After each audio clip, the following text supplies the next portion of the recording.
ใบนี้เนาะกลับมาใหม่อีกเราจะมาอธิบายในหัวข้อของอ่าหัวหน่วยของการซื้อขายเนาะจะมาอธิบายในเรื่องของหัวหน่วยของการซื้อขายฉะนั้นตลาด Forex เนาะหัวหน่วยของการซื้อขายเพิ่นจะเว้าเป็นล็อตเนาะล็อตไซส์เนาะล็อตไซส์ต่ำสุดจะเป็นล็อตไซส์ต่ำสุดจะเป็น0.01เนาะล็อตประมาณนี้ล็อตไซส์ต่ำสุดวันนี้การออกล็อตไซส์ใหญ่ๆเนาะความสามารถในการออกล็อตไซส์ที่ใหญ่ขึ้นตัวอย่างจะเป็น 0.01 0.02 0.03 จนถึง1 2 3 4 5เหล่านั้นมันจะมีความเสี่ยงเพิ่มขึ้นตามลำดับเนาะเพราะการคูณคำนวณเดี๋ยวจะให้เบิ่งมันต่างกันบ่ได้เนาะอันนี้เขาจะว่าเรื่องล็อตไซส์พื้นฐานเนาะเดี๋ยวเราจะไปเบิ่งในส่วนของว่าพอร์ตเฮาเนาะเฮาจะรู้ได้ไงว่าพอร์ตเฮาสามารถออกล็อตสูงสุดได้ส่ำใดโอเคจะไปเบิ่งเราจะไปเบิ่งนำการตัวอย่างเนาะ MyFX ตัวนี้มันพอร์ตของภรรยาอันนี้เปิดมาแล้วเนาะได้มา35โดเดี๋ยวจะลองเปิดบัญชี account ใหม่อีกอันนึง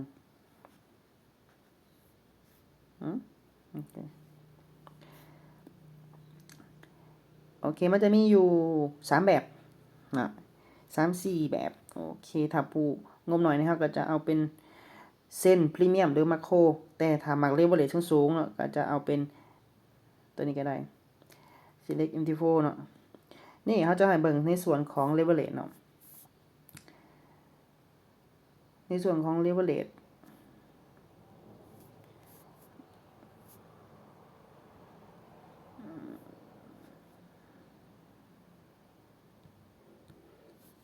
แป๊บ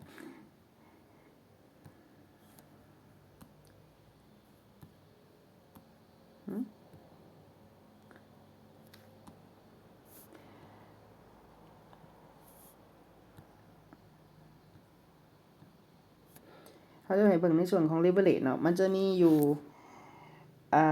1:1จนฮอด1:1,000เนาะ1:1จนฮอด1:1 1:10 1:20เนาะจนฮอด1:1,000คือปัจจุบันเฮาเอานี่เฮาเอาแม็กเลยเนาะก็คือ1:1,000ฉะนั้นความแตกต่างมันเป็นจังไดนะจังหวะเลือกแตกต่างกัน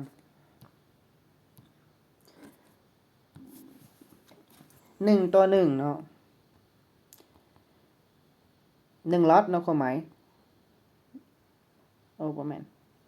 ได้กัน1:1หรือว่า1:21:3มันต่างกันจังไดเนาะตัวอย่างเช่นเนาะในตลาด Forex เพิ่นจะกำหนดว่า1ล็อตไซส์เนาะ1ล็อตจะเท่ากับ100,000โดหรือว่า100,000หัวหน่วยเนาะในตลาด Forex เพิ่นจะกำหนดมาแบบนั้นเนาะ1ล็อตเนาะ1ล็อตจะเท่ากับ100,000 ดอลลาร์เนาะ100,000หัวหน่วยเนาะถ้าเฮาใช้ leverage 1:1หมายว่าเฮาต้องหยัง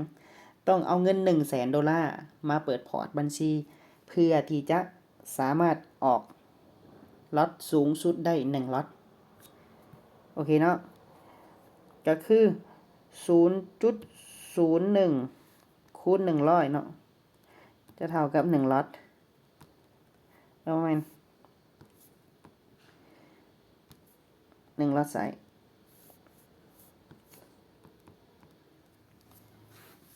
เขาจะสามารถออก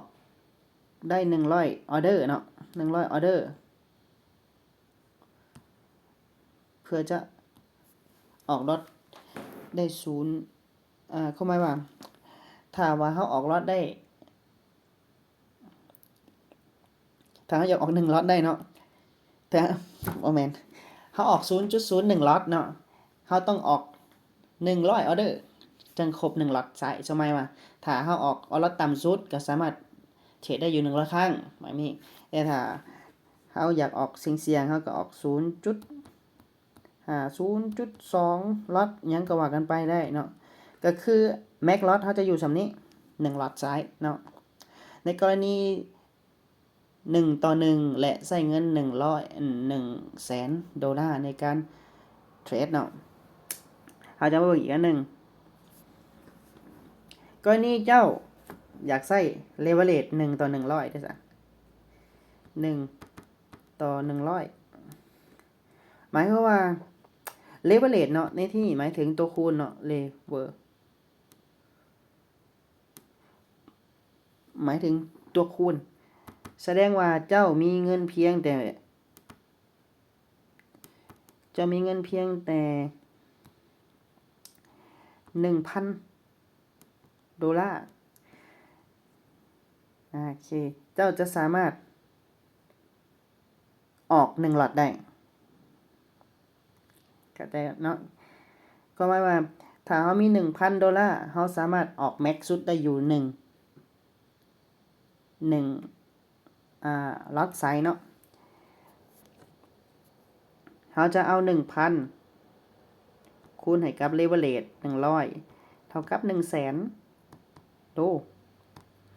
เพราะว่าเราใช้เลเวอเรจในการเป็นตัวส่วย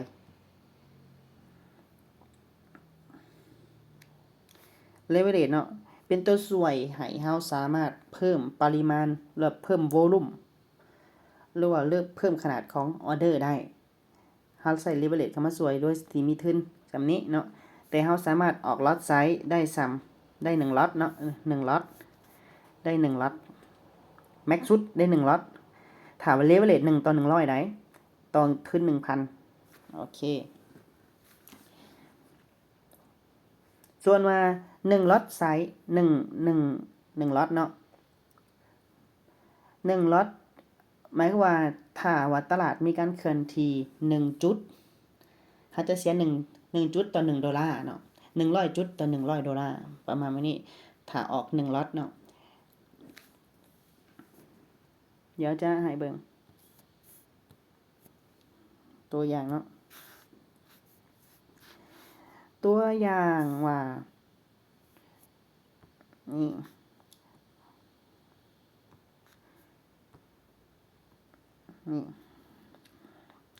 สังเกตด้านหลังเห็นบ่จะมีอันตัวเลข4 5 4 7นี่เด้เนาะทั้งหน้า13หมายถึงอันจำนวนแท่งเนาะที่มันจะไปได้ในตามตารางที่มันกำหนดให้ตัวอย่างเช่นตัวนะตัวนี้มันจำนวนจุดเด้อ4 7 5ถ้าเจ้าเข้า1ล็อตอยู่เทิงจะเปิด position buy เนาะแล้วมันแบ็กลงมาเจ้าติดลบอยู่4 58เนาะแต่ถ้าเจ้าวิเคราะห์ถึกโอเคขึ้นไปจำนวนจุดขึ้นกับจำนวนจุดที่มันไปได้ถ้าเจ้าออกล็อตใหญ่นะออกล็อตใหญ่ความเสี่ยงเฮาก็จะสูงตามไปนำตัวนี้809เนาะถ้าว่าเจ้าวิเคราะห์ถึกเนาะมันแล่นขึ้นไปตามทางนี้เฮาก็จะได้832เนาะตัวอย่างจะเป็น example เนาะการออกออเดอร์1ล็อตเนาะแต่ส่วนหลายแม่นเฮาออกมีเพียงแต่0.01ตัวอย่าง 0.01 เนาะ 0.01 คูณ100ตัวนี้ตัวอย่างเนาะมันแล่นติดลบ100จุดเฮาก็จะเสียเฮาก็สาขาทุนมีเพียงแต่$1เนาะแบบนี้เป็นหยังจึงจะให้ล็อตไซส์น้อยย้อนว่าสำหรับผู้ที่บ่มักเสี่ยงหลายก็สามารถออกล็อตน้อยๆได้เพื่อสามารถคุมความเสี่ยงและสามารถรักษาพอร์ตได้ตัวอย่างเขามี100เหรียญเนาะ100เหรียญเขาสามารถทนได้อยู่ 1,000 จุดโอเคตัวนั้นมันจะลงลึกไปอีกบาทหนึ่งอันนี้เขาจะว่าคร่าวๆเกี่ยวกับล็อตไซส์เนาะตอนนี้ตัวอย่างนี้เลเวอเรจ1 ต่อ 100เนาะแต่ถ้าเป็น1 ต่อ 1 ต่อ 500ได้จ้ะ1 ต่อ 500เขาอยากออก1ล็อตได้จ้ะเขามีแต่ใช้เงิน200เหรียญตัวอย่างเขาใช้เงิน200เหรียญคูณ500 มูลค่าพอร์ตนั่นมูลค่าขนาดพอร์ตเขาจะเท่ากับ 100,000 เนาะเขาสามารถออกแม็กซ์สุดได้อยู่1 ล็อตไซส์1 ล็อตโดยที่ใช้เงินเพียงแต่200 เหรียญแสดงว่าพอร์ตเฮาทนได้แต่200จุดเนาะถ้าเจ้าออกแม็กชุด1 ล็อตเนาะขึ้นไป200จุดพอร์ตเจ้าก็แตกพอร์ตคือคำศัพท์เขาจะมาว่าคือพอร์ตบินพอร์ตแตกก็ย้อนว่าเฮาใส่เอาอันขนาดล็อตไซส์นี่ใหญ่กว่าขนาดพอร์ตที่เฮาเป็นอยู่ถ้าเฮายิงใส่ใหญ่เท่าใดเนาะพอร์ตเฮายังสามารถทนการสวิงได้หน่อยทนการสวิงได้หน่อยเนาะเพียงแต่200จุดเนาะถ้าเจ้าออก1 ล็อตออกแม็กเลยเนาะเฮาจะทนได้แต่200จุดคือถ้าว่าเลยพอ200จุดปุ๊บคือพอร์ตแตก200เหรียญมันปิวแหว่งเนาะประมาณแบบนี้แต่ถ้าว่าเฮาเดาถูกทางเนาะเฮาจะบ่ใช้เดาซะเนาะเพราะเฮาเทรดแต่ราคาเฮาจะวิเคราะห์ดิบดีแล้ว SL ความเสี่ยงเอา SL ความเสี่ยงจักเปอร์เซ็นต์ของพอร์ตเฮาจะว่ากันอีกทีนึงมันการบริหารจัดการเงินอีกเทื่อนึงเนาะตัวนั้นอันนี้เฮาจะเว้าคร่าวๆเกี่ยวกับวอลุ่มเนาะคือว่าหัวหน่วยการซื้อขายเนาะเฮาจะเว้าเป็นล็อตไซส์เนาะบัดนี้เฮาจะมาให้เบิ่งอันเลเวลสูงสุดเฮา 1,000 เนาะ 1,000 1,000 บัดนี้1ต่อ 1,000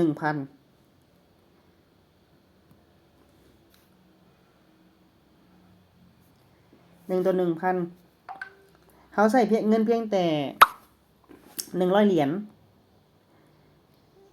เฮาสามารถออกได้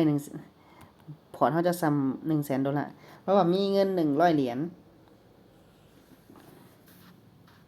เนาะ100เหรียญ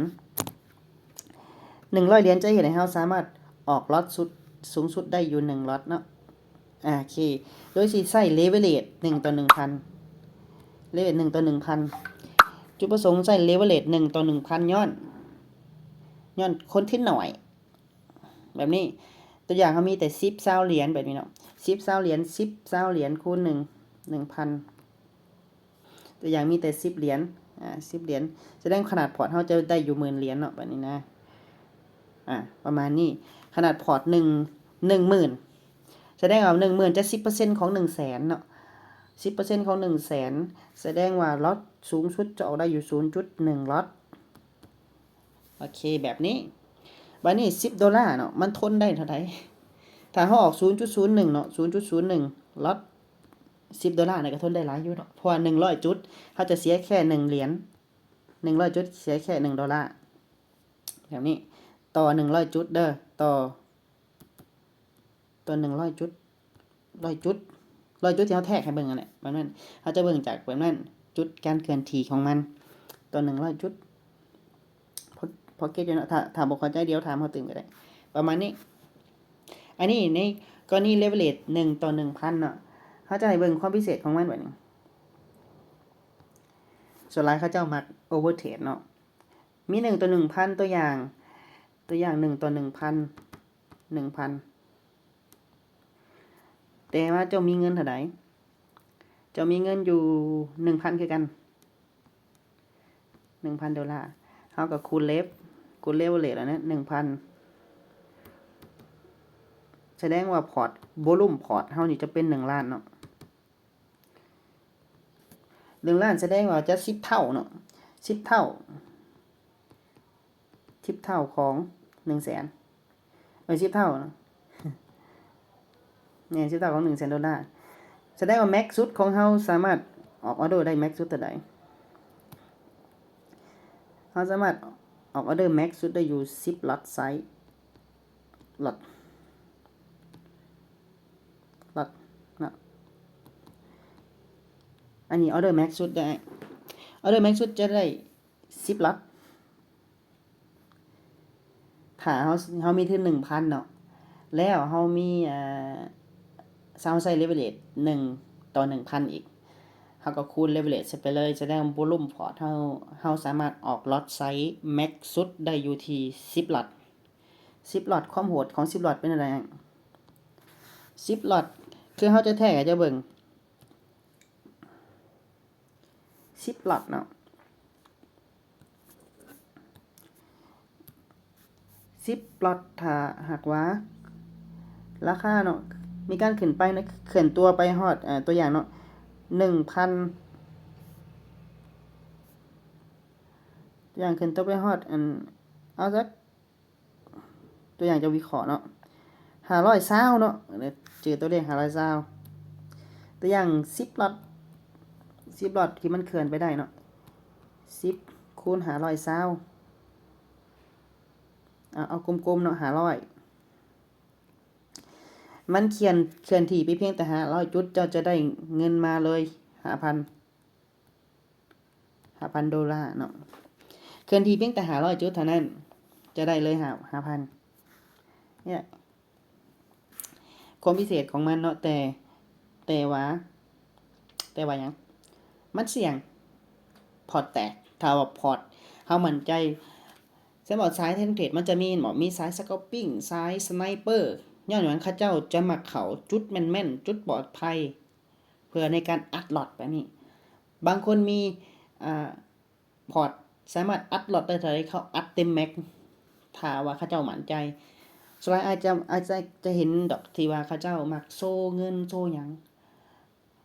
ย้อนว่าเขาเจ้าโอเวอร์เทรดตอนนั้นเขาโอเวอร์เทรดฉะนั้นเขาจะโซได้อยู่และเงินสมมุติว่าเขาอาจจะ10ครั้งอาจจะเสีย1ครั้งหรือ20ครั้งแต่ว่ามันคุ้มกับของเขาย้อนหยังตัวอย่างเขายอมเสีย100เหรียญเขาเสีย100เหรียญอยู่ประมาณ5ครั้งเนาะตัวอย่างเขาก็เสีย500เหรียญแต่ครั้งที่6เขาได้เนาะโดยการที่ว่าสามารถทน stop loss ได้อยู่100จุดตัวอย่างเนาะหรือว่า10จุดหยังก็ว่าไปแต่ว่าเขาเฮ็ดถูกทางเนาะแค่ไปทำตามวิเคราะห์ถูกทางมันเดินทางไปหา100จุดพอร์ตเขาก็บวกเป็น 5,000 ได้